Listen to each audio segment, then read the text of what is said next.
Near the marshes of Louisiana, the Dupre family plot lay hidden behind cypress trees, its iron fence rusted to ruin. Abandoned after a feud in the 1880s, it was said to be cursed. Locals claimed the last Dupre, a man named Claude, had made a pact with a dark entity to protect his wealth. When he died, the entity claimed his soul and those of anyone who entered the plot.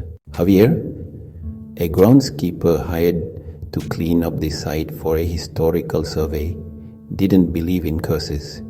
He arrived at dawn, armed with a weed trimmer and skepticism.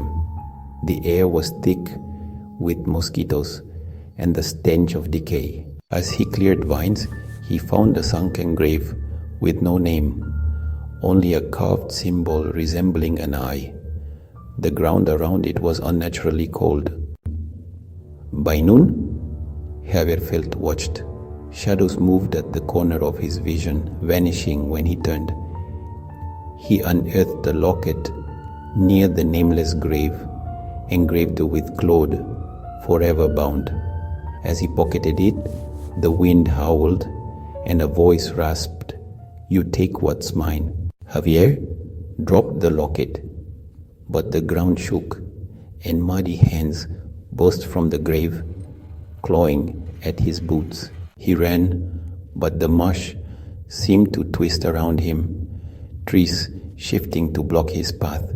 The hands kept coming, dragging him toward the grave. In desperation, Javier threw the locket into the muck.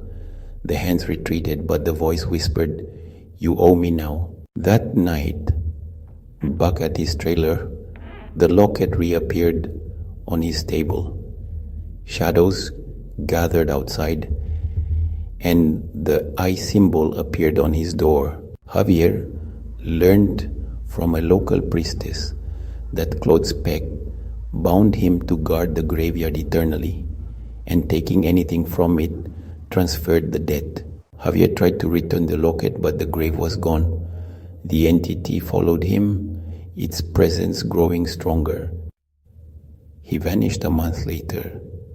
The Dupre plot remains untouched, but hikers report seeing a man in the marshes clutching a locket, his eyes hollow as he whispers, "Take it back." In rural Yorkshire, England, the forgotten St. Cuthbert's Churchyard was a place of dread. Overgrown and crumbling, it was shunned after a tragedy in 1901 when a fire trapped a group of children in the church's orphanage. Their graves, marked with tiny stones, were said to hum with strange energy. Teenagers dared each other to visit, calling it the child's game. Step into the graveyard at midnight, and if you heard laughter, you had to run. Emma, 16, didn't believe the stories. Egged on by friends, she entered St. Cuthbert's one foggy night, her phone recording for proof. The air was icy, and the graves seemed to glow faintly. She laughed nervously, calling out, "Any ghosts here?" A giggle answered, high and childish. Emma froze. The laughter multiplied, echoing from all sides. Her phone screen flickered, showing shadowy children circling her, though she saw nothing. She ran, but the gate was locked. It hadn't been before. The laughter turned to screams, and cold fingers brushed her ankles. Emma climbed the fence, scraping her hands bloody. At home, her phone video showed not just shadows, but herself, standing still in the graveyard, smiling as children held her hands. She hadn't smiled.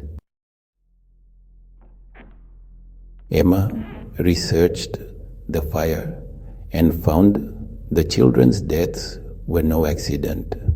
The orphanage matron had locked them in, fearing they were tainted by a plague.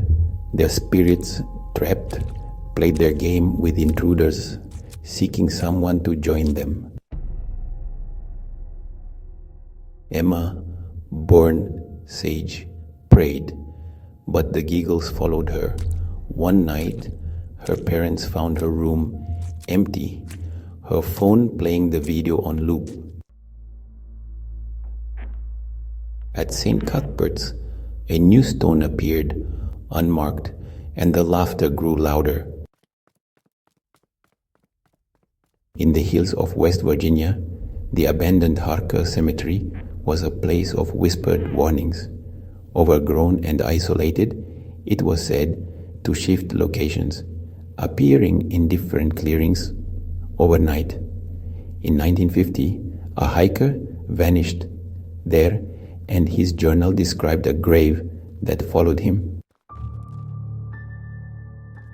Locals avoided it, but Clara, a paranormal investigator, saw it as her big break. Armed with a recorder and EMF meter, Clara hiked to Harker at dusk.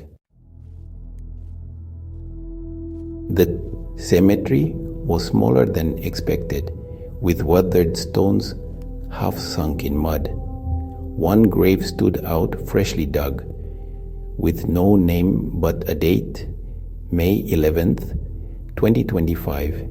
Today, Clara's EMF meter spiked, and her recorder caught a low moan.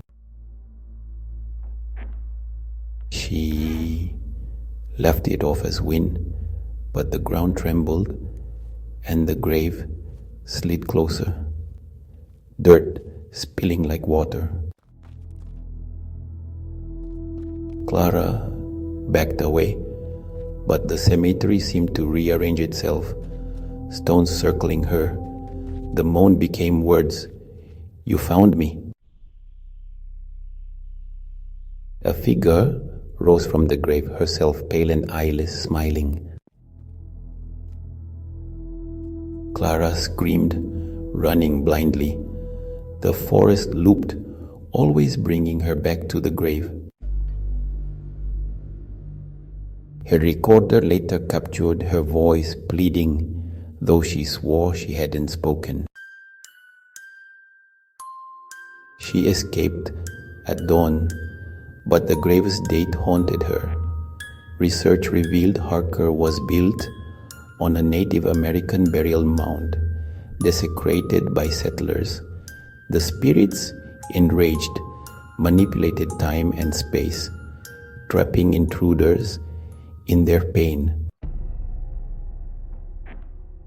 Clara destroyed her equipment, but on May 11, 2025, she woke in Harker Cemetery, the grave open.